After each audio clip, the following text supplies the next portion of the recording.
ಇತ್ತೀಚೆಗೆ ನಾನು ಇನ್ಸ್ಟಾಗ್ರಾಮಲ್ಲಿ ಕೆಲವೊಂದು ರೀಲ್ಸ್ನ ನೋಡ್ತಾ ಇದ್ದೀನಿ.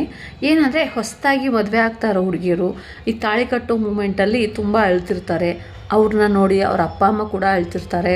ಈವನ್ ಅವ್ರ ಜೊತೆ ಹುಟ್ಟಿರೋಂಥ ಸಿಬ್ಲಿಂಗ್ಸ್ ಕೂಡ ಅಳ್ತಿರ್ತಾರೆ. ಅದು ಹುಡುಗ ಇರ್ಬೋದು, ಹುಡುಗಿ ಇರ್ಬೋದು, ಯಾರೇ ಇರ್ಬೋದು. ನನಗೆ ಅನಿಸಿದ ಪ್ರಕಾರ ಆ ಹುಡುಗಿ ಆ ಮೂಮೆಂಟಲ್ಲಿ ಅಳೋದಕ್ಕೆ 2 ಕಾರಣ ಇರುತ್ತೆ. ಯಾಕೆಂದರೆ ಈವನ್ ನಾವು ಕೂಡ ಆ ಸ್ಟೇಜನ್ನು ದಾಟಿ ಬಂದಿದ್ದೀವಿ. ಅಂಥ ರೀಲ್ಸ್ನ ನೋಡಿದ ಕೂಡಲೇ ನಮಗೂ ಕೂಡ ಕಣ್ಣಲ್ಲಿ ನೀರು ಬರುತ್ತೆ. ಯಾಕಂದರೆ ಅಷ್ಟು ಹಾರ್ಟ್ ಟಚಿಂಗ್ ಆಗಿರುತ್ತೆ ಆ ಒಂದು ಮೂಮೆಂಟು. ಸೊ ನನ್ನ ಪ್ರಕಾರ 2 ರೀಸನ್ನು.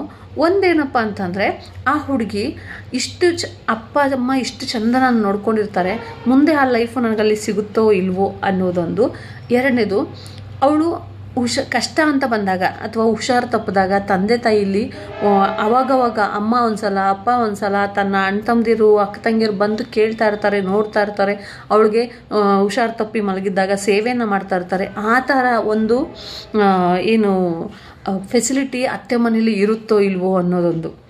ಅಂದರೆ ಯಾರು ಈ ರೀತಿಲಿ ನನ್ನ ತಂದೆ ತಾಯಿ ರೀತಿಯಲ್ಲಿ ನನ್ನನ್ನು ನನ್ನವರಾಗಿ ನೋಡ್ಕೊತಾರೆ ಅನ್ನೋದು ಆಕೆ ಮನಸ್ಸಲ್ಲಿ ಒಂದು ಭಯ ಇರುತ್ತೆ.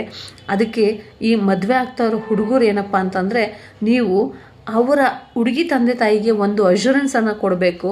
ಏನಂದರೆ, ನಾನು ನಿಮ್ಮಷ್ಟು ಚೆನ್ನಾಗಿ ನೋಡ್ಕೊಳ್ಳೋಕ್ಕಾಗುತ್ತೋ ಇಲ್ವೋ, ಆದರೆ ನಿಮ್ಮ ಮಗಳಿಗೆ ದಿ ಬೆಸ್ಟ್ ಲೈಫನ್ನು ಕೊಡ್ತೀನಿ, ಯಾವುದೇ ರೀತಿಯ ಕಷ್ಟ ಬರದೇ ಇರೋ ರೀತಿಯಲ್ಲಿ ನೋಡ್ಕೊತೀನಿ ಅಂತ ಒಂದು ಶ್ಯೂರಿಟಿಯನ್ನು ಅವ್ರ ತಂದೆ ತಾಯಿಗೆ ಕೊಟ್ಟರೆ, ನಿಜವಾಗ್ಲೂ ಕಷ್ಟದಲ್ಲಿ ಸಾಲ ಸೋಲ ಮಾಡಿ ಮದುವೆ ಮಾಡಿರ್ತಾರೆ, ಅದು ಅವ್ರಿಗೆ ಕಷ್ಟ ಆಗೋದಿಲ್ಲ.